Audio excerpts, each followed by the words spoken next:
Bonjour à toutes et à tous, il est 15 heures. Bienvenue dans cette nouvelle édition. Voici les titres qui vous seront développés. Le président de la République a reçu une délégation éthiopienne aujourd'hui au Palais de la République.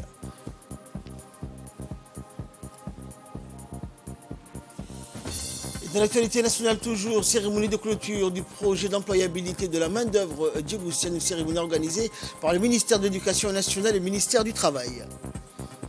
Et dans l'actualité internationale, l'ONU, la faim a gravement progressé dans le monde en 2021, alerte des ONG. Bonjour à tous. Le président de la République, Ismaël Omar Guelleh, a reçu aujourd'hui, dans la matinée d'aujourd'hui, au Palais de la République, une délégation conduite donc par le ministère des Finances de l'Éthiopie, Ahmed Shide, une délégation éthiopienne qui s'est entretenue avec le chef de l'État, Ismaël Omar Guelleh.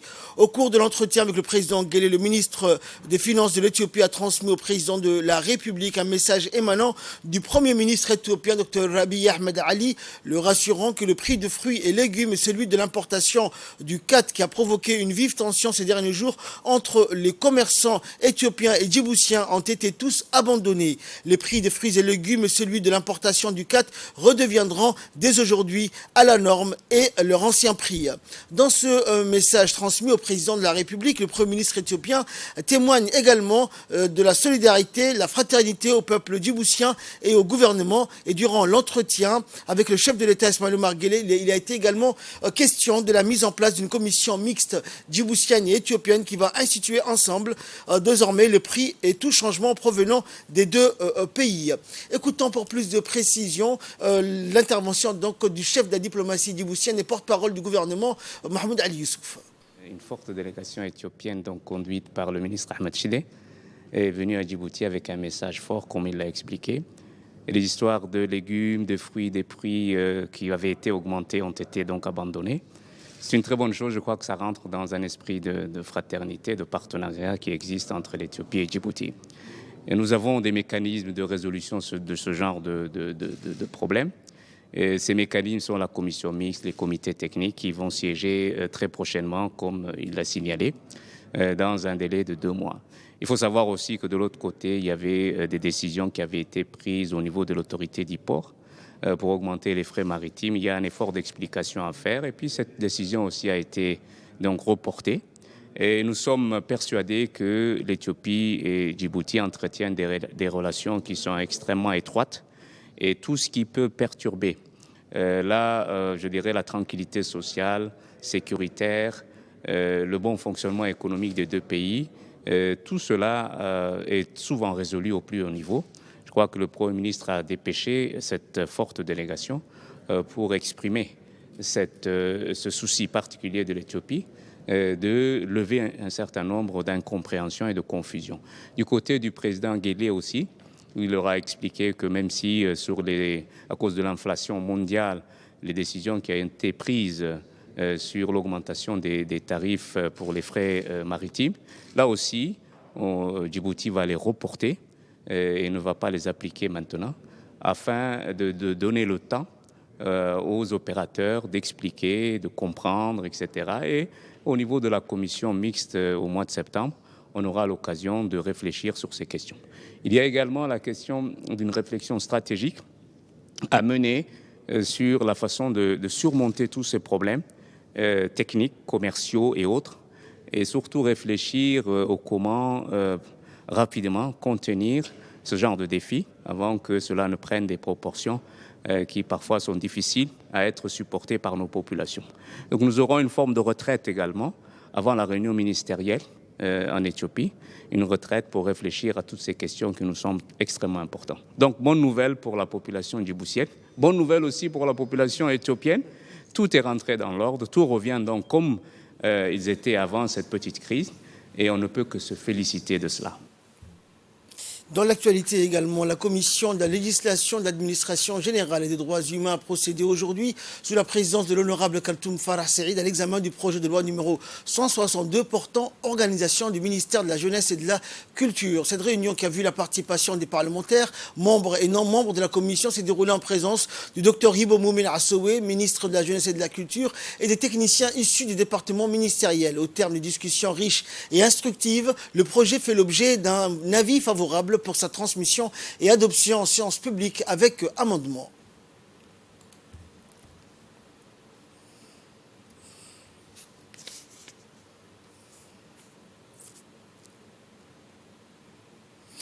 Une cérémonie de clôture officielle du projet d'employabilité de la main-d'œuvre djiboutienne s'est tenue aujourd'hui au Sheraton Hotel. Ce projet, financé par le gouvernement américain à travers l'USAID, a duré 5 années, de 2017 à 2022, et avait pour objectif principal d'améliorer les compétences techniques et comportementales des jeunes djiboutiens en vue de leur permettre une meilleure insertion professionnelle sur le marché du travail. Haute en représentation des officiels djiboutiens et américains, cette cérémonie a vu la participation officielle du ministre de l'Éducation nationale, de la formation professionnelle, du ministre du Travail chargé de la formalisation et de la protection sociale, du président de la Chambre de commerce de Djibouti, de l'ambassadeur des États-Unis à Djibouti, du représentant de l'USAID et chef du projet du PED et des hauts responsables des partenaires institutionnels du PED, à savoir l'ANEFIP et la Chambre de commerce, ainsi que la direction générale de l'enseignement technique et professionnel du MENFOP, des partenaires techniques et financiers, des organisations de la société civile et de nombreux acteurs du secteur privé qui ont collaboré avec le projet durant les 5 dernières années, qui ont pris part à cette cérémonie de clôture. Cette journée a été l'occasion pour les nombreux officiels qui se sont succédés à la tribune pour prononcer une allocution de partager avec les participants les résultats atteints à travers les activités multisectorielles du projet PED. L'ambassadeur à Djibouti a soulevé que le PED a eu des résultats probants, dont 11 000 jeunes ont été inscrits donc aux activités de l'employabilité et de l'entrepreneuriat.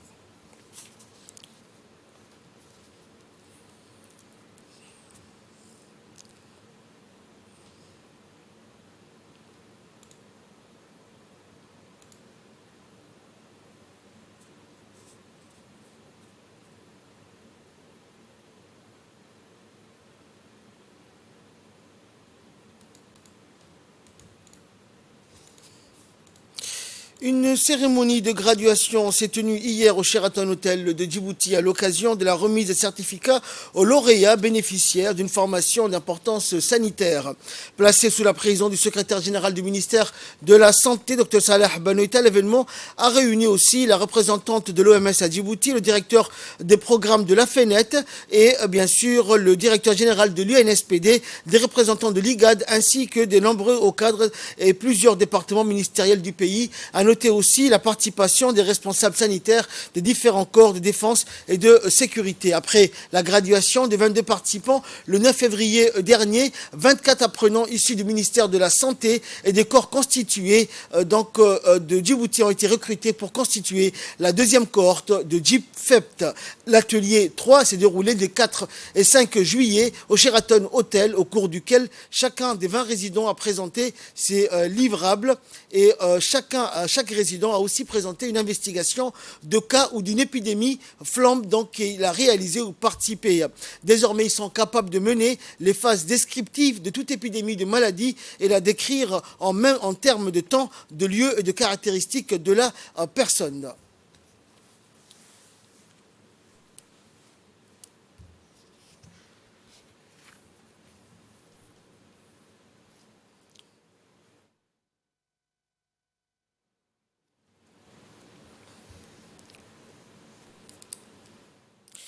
Et dans son intervention, le directeur général de l'Institut national de santé publique de Djibouti, Dr Hussein Youssouf, a indiqué que ces formations en épidémiologie de terrain ont permis au ministère de la Santé d'améliorer considérablement la surveillance sanitaire qui est passée, a-t-il dit, de 35% à 90% en quantité et en qualité. On écoute le directeur général de l'UNSPD.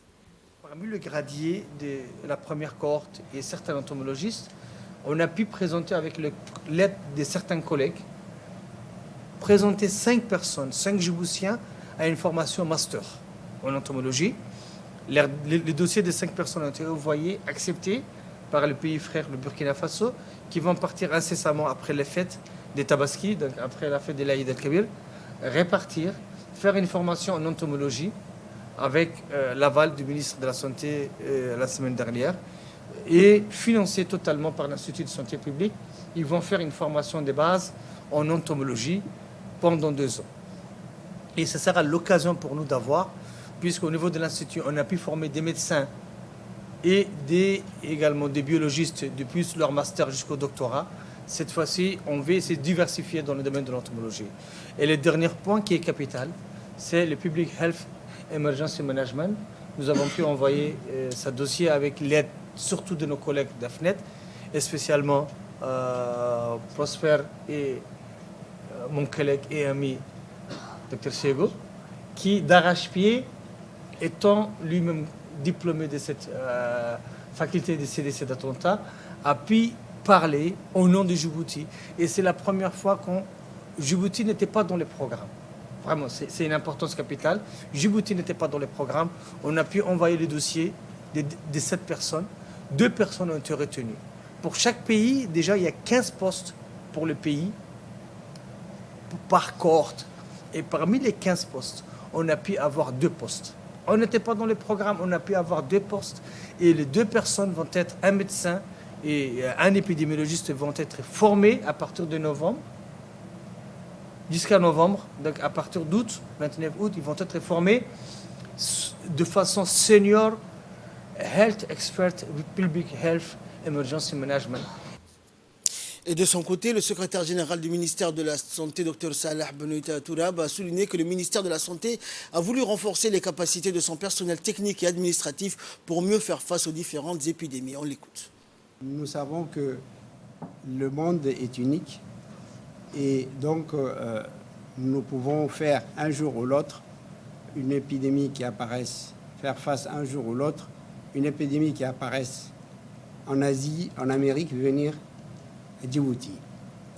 Nous avons donc pour cela le soutien des organismes internationaux, l'OMS en tête. Au niveau régional et sous-régional, nous avons l'IGAD. Nous avons également nos partenaires de CDC, avec lesquels nous avons monté le laboratoire de diagnostic et de suivi de virus de Covid-19.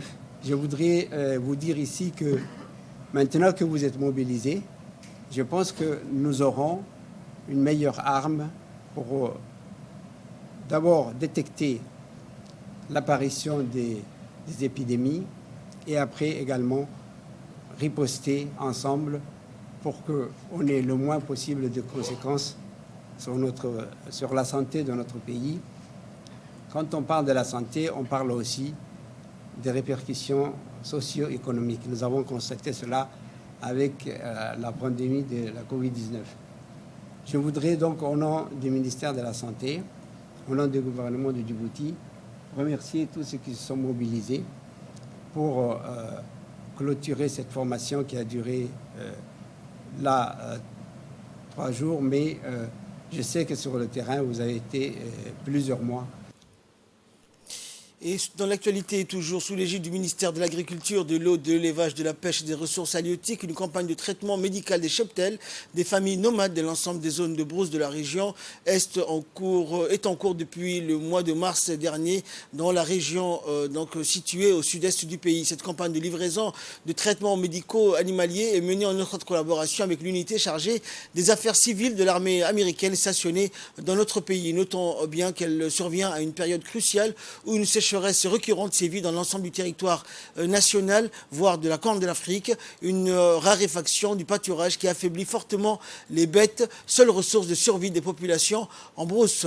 Beridley, Gargoula et Godawo Hindi, mardi dernier, c'était le tour de la zone des brousses nommée Ebolei, distant une dizaine de kilomètres du chef-lieu Ali Sebil, de recevoir les membres de ses équipes de vétérinaires autour du puits d'eau principal du secteur. Les équipes de vétérinaires dernières issues de la branche chargée des affaires civiles des forces armées à Djibouti ont été conduites par le directeur général au directeur régional du ministère de l'Agriculture, Mahdi Ali Roblé. Les familles nomades de cette zone rurale ont rassemblé leur bétail, composé essentiellement de caprins, chèvres et moutons, autour du puits d'eau principal. Sur place, les membres de la direction de l'élevage et de l'agriculture, de l'eau et de l'élevage et de l'unité chargée des affaires civiles de l'armée américaine ont procédé à la prise en charge des centaines de caprins, des ânes et quelques chamelles. Et dans l'actualité, toujours, nous restons dans le sud du pays. Dans le cadre de l'assistance aux sinistrés, une importante délégation conduite par le préfet de la région de Dikil, Adendrar Moussa, et président du conseil régional Mahad Hussein Ahmed, s'est déplacé à Sankal pour superviser les opérations de distribution des vivres. La délégation a dans un premier lieu visité le poste de santé et le médecin chef de la région et son équipe étaient fortement mobilisés pour prodiguer vaccins et soins nécessaires à la population locale ainsi que les familles déplacées à cause de la sécheresse. Ensuite, la délégation s'est rendue sur le lieu de distribution des vivres où une centaine de ménages a bénéficié d'une première donation alimentaire dépêchée par les bienfaiteurs locaux. Cette assistance est composée de 25 kg de farine, de 25 kg de riz, de 25 kg de sucre, 1 kg de thé noir, un carton de dattes, un carton de pâtes, un carton de pâtes de macaroni, une boîte de lait et un bidon d'huile et un carton de savon, lessive et des vêtements. Les opérations de ce genre de distribution se poursuivront également dans les autres localités de la région de Dikil. Pour la distribution également des vivres à l'endroit des familles touchées par la sécheresse et surtout des déplacés de la sécheresse également. Les carcasses des animaux sont un peu partout, beaucoup de morts surtout de bétail. Il n'y a pas de maladie. Nous avons fait beaucoup de diagnostics avec le ministère de l'Agriculture. Nous avons fait également des diagnostics avec le ministère de la Santé. Donc, il n'y a pas de maladie quelconque, mais c'est juste des morts dues à la faim. Parce que ils devaient se nourrir, les gens de la brousse qui devaient se nourrir également de ces bêtes, sont touchés dans ce sens-là maintenant. Donc ces vivres également que nous avons distribués depuis hier, depuis aujourd'hui, à Galangalit, à Sadli, à Bakere, à Tamiro, également à Garsalet Daba, et ce matin à Sankal, fait suite également à cette alerte que connaît la région. Donc nous reconnaissons ceci, la région est très grande et très vaste, elle est touchée dans toute sa globalité. Nous espérons que par le biais du MAS qui est déjà avec nous, qui est déjà là, qui a déjà répondu et qui a déjà apporté les premières réponses, donc nous espérons que ces réponses également se multiplient et que le ministère des Affaires sociales puisse étendre également ces réponses à toute la région. Donc nous avons également lancé un appel aux commerçants de la ville et aux nantis de la région qui ont consenti également et qui ont pu mobiliser les vivres que nous avons ce matin. Donc nous les remercions grandement, nous leur disons Allah ibarak fikum. Et enfin, pour clore l'actualité nationale, face à la recrudescence des plaintes pour vol de téléphone portable dans la commune de Balbala, les officiers de police judiciaire du commissariat de Rodan ont mené des investigations pour arrêter les auteurs de ces faits. Cette opération qui s'inscrit dans le cadre de la lutte contre le vol des téléphones, les éléments du commissariat de Rodan ont ainsi interpellé les voleurs qui se sont spécialisés dans les techniques de cambriolage et des vols à l'arraché. Et lors de cette opération, les policiers ont saisi une cinquantaine de téléphones. Ils ont également arrêté le plus grand voleur de téléphones de cette commune et ses complices. Pour plus de précisions sur cette affaire, écoutons les propos du sous-lieutenant Abdurrahman Mahmoud Hassan. Dans le cadre de la lutte contre le vol de téléphones portables, les éléments du commissariat de Rodan ont procédé à l'interpellation du plus grand voleur de la commune de Belbela. Cette opération de grande envergure a conduit, suite aux aveux du mis en cause, à la saisie d'une cinquantaine de téléphones portables de différentes marques qui ont été récupérés auprès des receleurs. Quant aux moyens du vol, l'auteur de fait affirme qu'il opérait par pickpocket et extorsion. Et là, nous passons à l'actualité internationale. L'ONU affirme que la faim a gravement progressé dans le monde en 2021.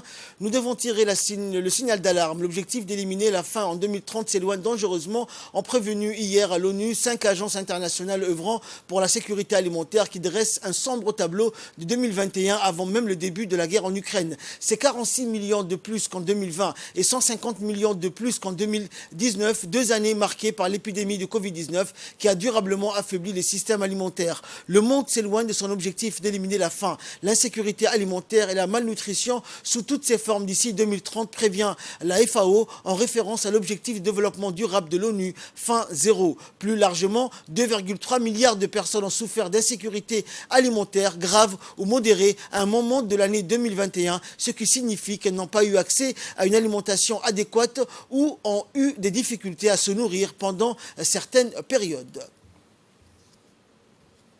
Et enfin, les Russes affirment contrôler la moitié du Donbass en Ukraine. L'opération militaire russe en Ukraine se concentre désormais sur le Donbass où Moscou prétend contrôler la quasi-totalité de la province de Luhansk depuis la chute de la ville de Lysychansk le dimanche 3 juillet dernier. Les bombardements russes visent encore Kharkiv, la deuxième ville ukrainienne au nord-est du pays, et Donetsk dans le Donbass. Selon le ministère russe de la Défense, 2 systèmes de roquettes fabriqués aux États-Unis ont été touchés par des missiles de haute précision dans ces 2 régions. Côté ukrainien, les combattants du Donbass essuient les tirs de l'artillerie depuis des mois maintenant et ils ont à disposition du matériel vétuste hérité de l'Union soviétique. Beaucoup ne sont pas des soldats de métier. Le président ukrainien poursuit son effort pour ne pas faire oublier la guerre à ses soutiens. Volodymyr Zelensky a reçu à Kiev le Premier ministre irlandais Michael Martin pour discuter des armes livrées par les Occidentaux. Selon lui, l'artillerie fonctionne très puissamment et elle est efficace pour contre-attaquer dans les zones occupées par les Russes. C'est la fin de cette édition. Merci pour votre très aimable attention et restez avec nous avec la suite du programme.